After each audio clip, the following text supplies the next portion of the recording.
পিরোজপুরে BNP chairperson Begum Khaleda জিয়ার রোগমুক্তি কামনায় একটি বিশেষ দোয়া মাহফিলের আয়োজন করা হয়।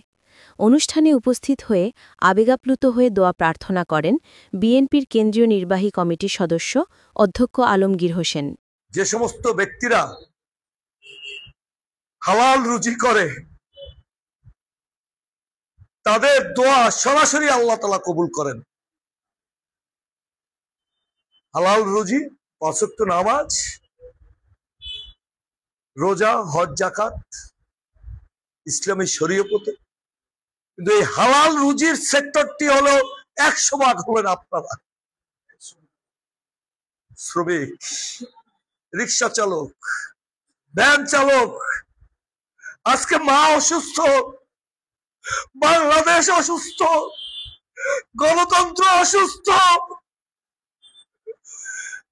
তিনি ঐক্যের প্রতীক।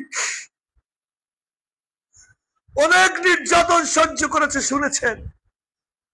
৬ বার মৃত্যুর মুখ থেকে ফিরে এসেছে।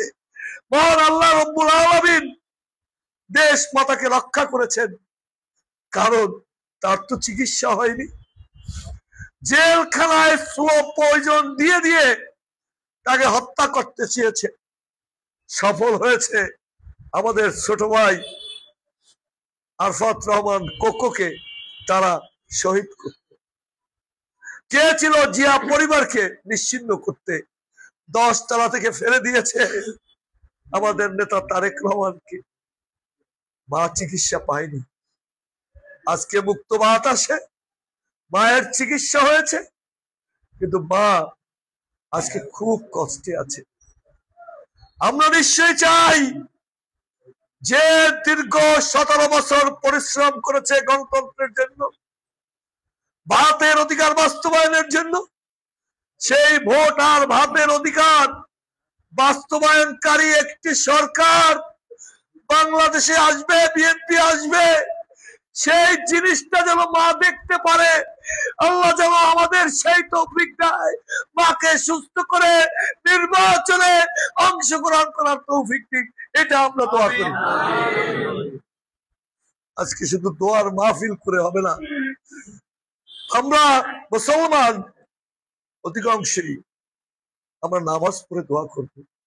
আমরা আল্লাহর কাছে চাইব, হে আল্লাহ, আমাদের মা নাই অনেকে, কিন্তু এই দেশমাতা দেশের জন্য যা করেছে, মানব কল্যাণে যা করেছে, শহীদ জিয়া পরিবার যা করেছে, এখনো মা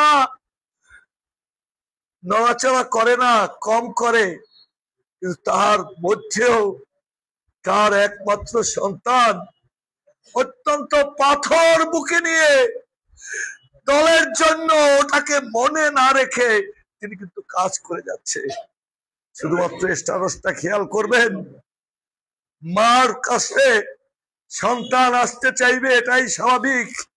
তার ছোঁয়া নিতে চাই, কিন্তু আমার একার সিদ্ধান্তে সবকিছু হচ্ছে না। এটি তারেক রহমান বলেছে। এর মধ্যে অনেক কথা আছে, সে বিষয়ে আমি যাব না।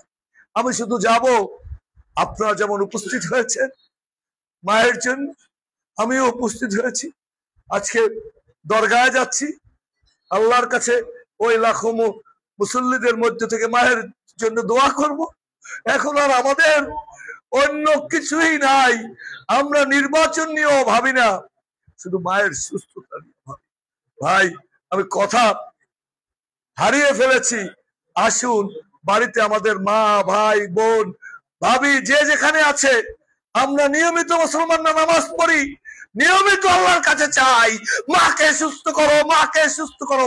নিশ্চয়ই তিনি দিবেন, নিশ্চয়ই তিনি দিবেন, নিশ্চয়ই তিনি দিবেন।